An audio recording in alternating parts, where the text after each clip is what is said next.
Ancora risse, pestaggi e sangue in zona Ponte San Martino, vittima un 25enne di Treviso che sabato notte ha preso le difese di due ragazze pesantemente apostrofate da un 19enne ubriaco. Teatro dell'aggressione il piazzale esterno di un locale in vicolo Pescatori. Il tutto poco dopo mezzanotte. Il 19enne, dopo aver sferrato un pugno al rivale, ha chiesto l'aiuto di alcuni amici. Uno di questi, forse un nordafricano, ha colpito la vittima con un coccio di bottiglia alla schiena. Poi si è dato la fuga. Ad assistere alla scena alcuni passanti che hanno chiamato ambulanza e polizia.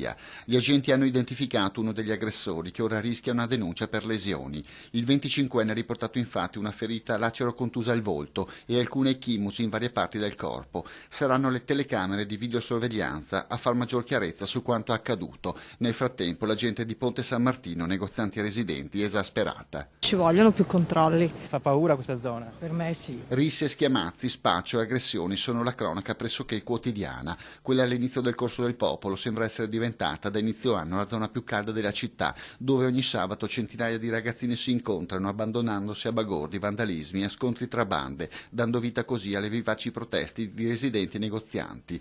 Una situazione che ha più volte richiesto la presenza di un presidio fisso delle forze dell'ordine. Secondo lei ci sono abbastanza controlli? Da quello che vedo io, no. Ci vorrebbe un po' più di controlli.